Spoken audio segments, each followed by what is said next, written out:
తాకట్లో ఉన్న మీ బంగారాన్ని విడిపించి ఆ రోజు ఆన్లైన్ రేటుకి కొంటాం. Sharma gold company. నమస్కారం, సుమన్ టీవీకి స్వాగతం. నేను గీతాంజలి. ప్రస్తుతం మనతో పాటు ఉన్నారు భారతీ శంకర పీఠం వ్యవస్థాపకులు, ప్రముఖ ఆధ్యాత్మికవేత్త, బ్రహ్మశ్రీ అన్నవరపు తిరుపతి మూర్తి అవధాని గురువు గారు. వారితో మాట్లాడదాం. గురుగారు నమస్కారం అండి. ఓం శ్రీ మహాగణాధిపతయే నమః. మానవ మాతృలుగా మాలాంటి వాళ్లే కాదు, గురువులుగా మీరు, అలాగే ముక్కోటి దేవతలు ఎదురు చూసేటువంటి రోజు ముక్కోటి ఏకాదశి. ఎందుకంటే ఆ స్వామిని ఆ రోజున దర్శించుకోవడం అనేది మహద్భాగ్యం. నిజంగా ఆ రోజు దేవతలంతా వచ్చి దర్శనం చేసుకుంటారు.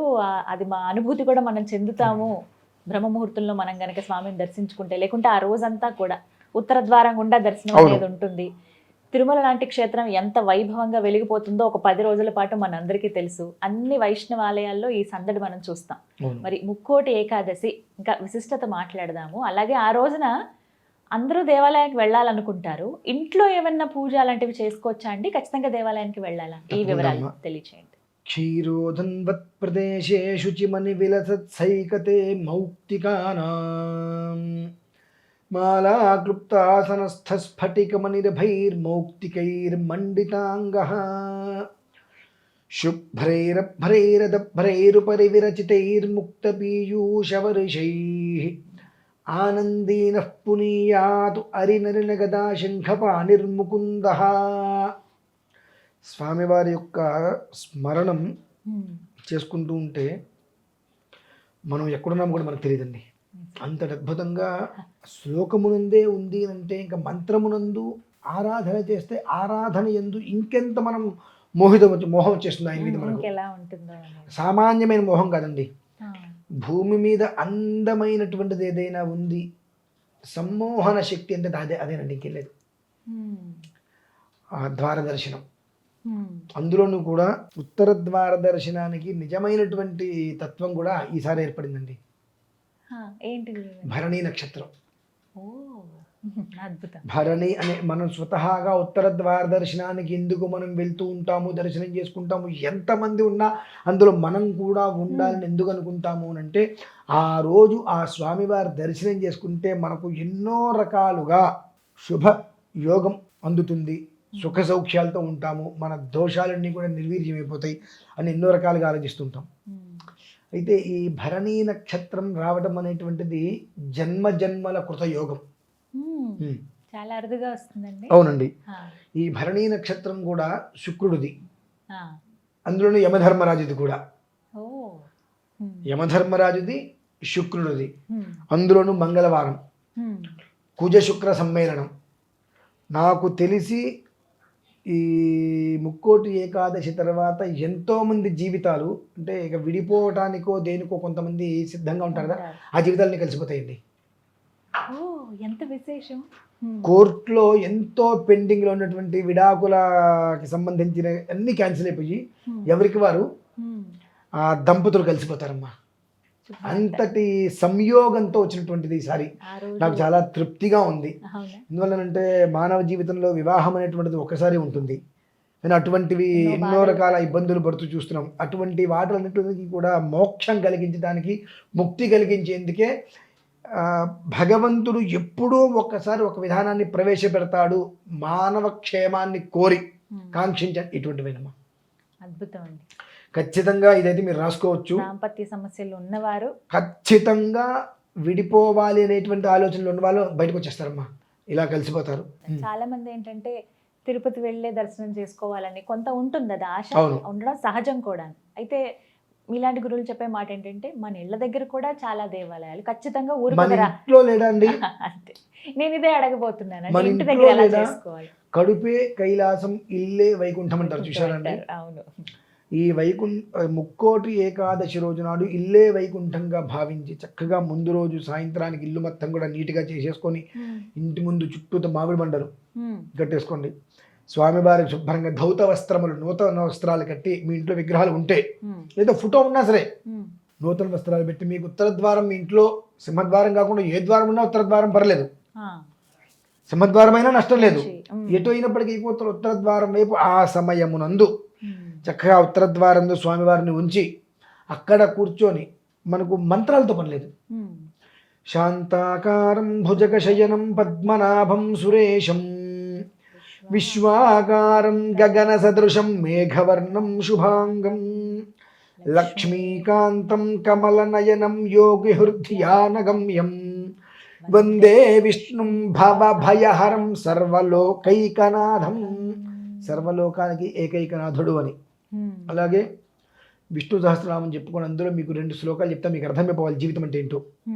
వనమాలి గదీశార్ంగి శంఖీ చక్రీ చనందకీ శ్రీమాన్ నారాయణో విష్ణు వాసుదేవోభిరక్షతు.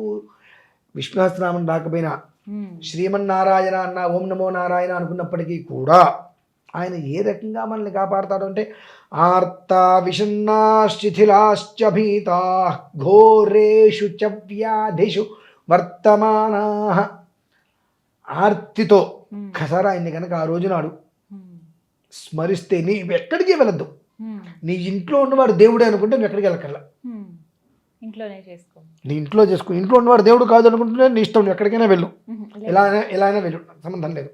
నీ ఇంట్లో ఉన్నవాడు దేవుడు అనుకుంటే ఆయన చక్కగా పచ్చకర్పూరం మాల, తులసి మాల ఆయనకి వేసి చక్కగా ఆయన ముందు నీకు చేతనైన ప్రసాదం పెట్టేసుకొని జీడిపప్పు అన్ను కిస్మిస్ వేయకుండా నివేదనగా స్వామివారి దగ్గర పెట్టుకొని చక్కగా మీరు నమ్మండి నమ్మకపోతే మీరైనా చేయండి అమ్మా, మీరే ఇక్కడ కూర్చొని చెప్తారని చెప్పేటువంటి ఒక చామంతి పువ్వు తీసుకోండి. ఇలా ఉండేటువంటిది విచ్చుకున్నది కాకుండా ఇలా ఉన్న చామంతి పువ్వు తీసుకొని మీ దగ్గర ఇంట్లో విష్ణుమూర్తి వారి ఫోటో ఉందనుకుందాం, ఆ ఫోటో తీసుకొని ఉత్తరానికి ఉత్తర ద్వారదర్శనంగా ఉండేటట్టుగా అక్కడ పెట్టేసుకొని ఆ ఇంతదే ముడుచుకున్నటువంటి పువ్వు ఆయన పాదాల దగ్గర పెట్టి చక్కగా వేరే ఇక్కడికి ఏమీ లేకుండా ఆ ఒక్కరోజు స్వామివారి మీదటువంటి మనస్సు లగ్నం చేసి విష్ణు సహస్రనామం మొత్తం మనకు చదవలేకపోయినా ఒకసారి పెట్టుకొని ఓం నమో నారాయణాయ అనేటువంటిది 3:30 ప్రాంతాల్లో కూర్చుంటే ఒక 2 గంటల మంది కాదని కూర్చుంటే ఒక 8,000 చేస్తారమ్మా. ఆడుతూ పాడుతూ అవుతుంది.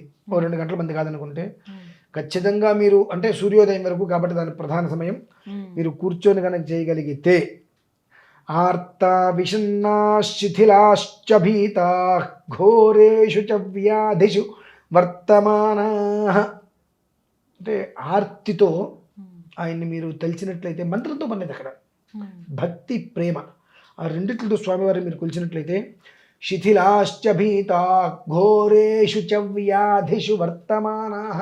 ఘోరాతి ఘోరమైన వ్యాధి ఏంటి తెలుసమ్మ భూమి మీద? తెలియదు కదా.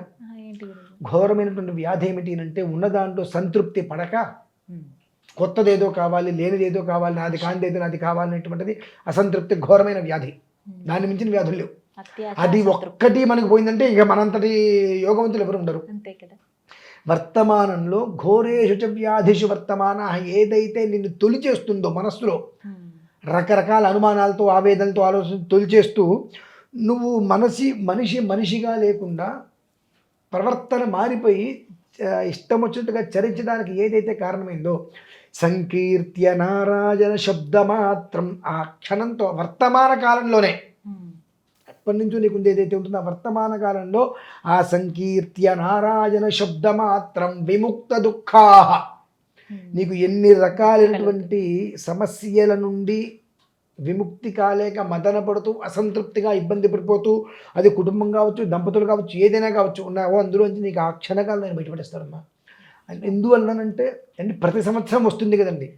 భరణి నక్షత్రం రాలేదుగా, మంగళవారం రాలేదుగా, కుజుడు శుక్రుడు సంయోగం రాలేదుగా, అలాగే అకాల మృత్యు భయం అపమృత్యు భయాన్ని కూడా ఆ క్షణంలోనే నిర్వీర్యం చేసేస్తాడు ఆయన. అంతకు మించిన యోగం ఇంకేం కావాలమ్మా? ప్రతి మనిషికి కూడా అద్భుతమైనటువంటి సమయం అనేటువంటిది భగవంతుడు ఏదైనా ఒక చాలా తట్టుకోలేనటువంటి ప్రమాదం రాబోతుంది అన్న సమయంలో ఆ ప్రమాదం రావడానికి మూలం మనమే కాబట్టి మళ్ళీ ఆ ప్రమాదాన్ని నిర్వీర్యం చేయడానికి కూడా కారణం మనమే కావాలి అని ఒక మనకు తెలియటం కోసం ఇటువంటి అద్భుతమైన యోగాలు తీసుకొస్తాడమ్మా. తద్వారా నీ మనస్సు నువ్వు ఎరిగితే, నీ మనస్సు నువ్వు తెలుసుకోగలిగితే పరు మనిషికి కష్టం చేయకుండా ఉంటావుగా. అది కదమ్మా కావాల్సింది. ఆ ఒక్క విధానం అయితే కనుక నేను ఇప్పటికి 42 అంటే ఒక 8 సంవత్సరాలు ఎంతో చిన్న వయసులో తీసేసిన ఇంచుమించుగా 34 ఏకాదశులు చూసుంటా, 33 చూసుంటా. అంత గొప్పదమ్మా ఇది. అద్భుతం. ఆ తర్వాత వచ్చేటు అంత గొప్పది. కాబట్టి ప్రతి ఒక్కరూ కూడా తన ఇంట్లో ఎక్కడికో వెళ్ళాలనేది, ఇంట్లో పూర్తి చేసుకున్న పెద్ద మనం ఎక్కడికైనా వెళ్ళు. ఎందుకంటే ఖచ్చితంగా ఊరికి ఒక రామాలయం ఉంటుంది, వెంకటేశ్వర స్వామి సన్నిధి ఉంటుంది, వైష్ణవాలయం చాలా ఎక్కువగా ఉంటాయి. అక్కడ నీ ఇంట్లో లేని దేవుడు బయట ఉన్నాడు అనేటువంటిది ముందు అబద్ధం. నీ ఇంట్లో నువ్వు పరిశీలించినప్పుడు బయట నీకు కనిపించాడు ఆయన. అదొక్కటే అర్థం చేసుకోవాలమ్మా. ఒక్కటే కదా. చాలా విశేషమైన యోగంతో ఉంది ఈసారి. ఖచ్చితం. ఎంత నిజంగా అనిపిస్తుంది, ఎంతమంది జీవితాలు వృద్ధి చెందుతున్నాయో. కోర్టులో దాదాపుగా పెండింగ్లో ఉన్నటువంటి ఫైల్స్ మొత్తం క్యాన్సిల్ చేసుకుంటారమ్మా. అదైతే నాకు చాలా ఆనందంగా ఉంది జరగబోయేటువంటిది. ఇది కూడా చెప్తారేమో, ఎవరైనా ఎదురు చూద్దాం. ఖచ్చితంగా జరగాలి మంచి ఆ రోజు. ఇది దీని తర్వాత నేనైతే కోరుకుంటున్నా, కనీసం నాకు ఫోన్ చేసినా చేయకపోయినా ఇక్కడికి వచ్చిన ఒక్కళ్ళైనా చెప్పాలి, తద్వారా మేము ఇందు నుంచి బయటపడ్డామని చెప్పుకుంటే అంతకు మించిన ఆనందం ఇంకేం కావాలమ్మా. సంతోషం. నమస్కారం. పరమేశ్వర.